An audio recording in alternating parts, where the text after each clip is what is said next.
కేదార్నాథ్లో సుందరమైన జలపాతాలు అన్నమాట పైనుంచి వస్తాయండి. ఆయుర్వేద ఔషధ గుణాలతో కూడి ఉంటాయి ఇవన్నీ కూడా.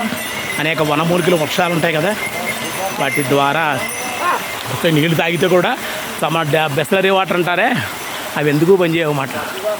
ప్యూర్ ఇవి కొనాలంటే మనకు బయట కూడా చాలా కాస్ట్ ఉంటుంది అన్నమాట. 5,000, 10,000, 50,000 కూడా బాటిల్ ఉంటుంది, అంత కాస్ట్ అన్నమాట. కానీ అది ఒరిజినల్ ప్యూర్ వాటర్ ప్రకృతిలో తయారైనటువంటి ఫాల్స్ చూడండి ఎలా వస్తుందో. కేదార్నాథ్ నుంచి మంచు పర్వతాలు ఉన్నాయి మనకి, ఇంకా మేఘాలు అడ్డొస్తున్నాయి అక్కడ. లేకపోతే మీకు వెండి పర్వతాల్లో పైన కనిపిస్తూ ఉంటుంది అన్నమాట. మేఘాలు అడ్డొచ్చాయి. తాగండి, వాటర్ చాలా బాగున్నాయి. ఇలా స్టిక్ ఇవ్వండి, తాగండి. ఇక్కడి నుంచి తాగాలి, జారుతుంది అక్కడ.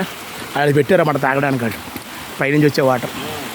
ఇవి పైనుంచి కేదార్ ఋషులు తపస్సు చేస్తే తపోభూముల్లోంచి అక్కడ పైనుంచి వస్తుందన్నమాట వాటర్. వృక్షాల ద్వారా వస్తుంది కాబట్టి వాటర్ శక్తి పడ ఎనర్జీ వస్తుంది బాడీకి. నడుస్తుంటే నీరసం రాగానే నీళ్ళు తాగగానే మళ్ళీ అనుకోకుండా మంచి ఎనర్జీ వస్తుంది అన్నమాట అండి. అంతా నడవాలి కదా, కష్టం అన్నమాట, చాలా కష్టం. హెలికాప్టర్ సౌకర్యం కూడా ఉంది పెద్ద పెద్ద వాళ్ళకి. మా వాళ్ళు కొంతమంది ఎక్కారు. 8,000 అలా ఉంటుంది కింద నుంచి. 8,000 ఎంత ఉంటుంది, 10,000 అదొక ప్యాకేజ్ ఉంది. అలాగే మనకి గుర్రం ఎక్కితే 2,000, 3,000 అలా ఉంది. నడిచి వెళ్తే ఈ విధంగా ఉంటుంది, డబ్బులే ఖర్చు ఉండదు కానీ కరెక్ట్గా ఉంటుంది అన్నమాట. సైడ్ గుర్రాలు వస్తాయి. ఓ ఓ ఓ ఓ ఓ ఓ జలపాతాలు అలా కనపడుతూ ఉంటాయి మనకి. సుందరమైన జలపాతాలు తాగొచ్చు. ఏమండి ఇలా మీద పడుతూ ఉంటాయి, పైన వచ్చిన జలాలు మీద పడుతూ ఉంటే మనకు చాలా ఇది అన్నమాట, బాగుంటుంది. ఇది అనుభవించాలన్నమాట మనం, అంతే తప్ప ఏదో ఇంట్లోనే కూర్చుంటాం కాదన్నమాట. బయటకు రావాలి, బయటకు వచ్చి ప్రకృతి ఎలా ఉందలా, ప్రకృతిలో మన పరిస్థితి ఏమిటి, మనం ఎవరం అసలు అనేటి జలాలు చూడండి మీద పడుతున్నాయి చూడండి.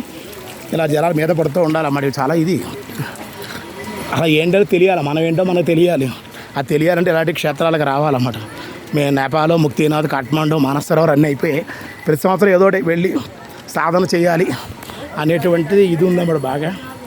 దాని మీద కొంతమంది దైవానుగ్రహంతో సిద్ధపురుషులు కొంతమంది పరిచయాలు కూడా ఉన్నారు. దాంతో మనం కొంచెం ఎదరికి వెళ్ళవలసి వస్తుంది, వాళ్ళ అనుగ్రహంతో వెళ్ళవలసి వస్తుంది. ఈ విధంగా గుర్రాల మీద వెళ్తూ ఉంటారు.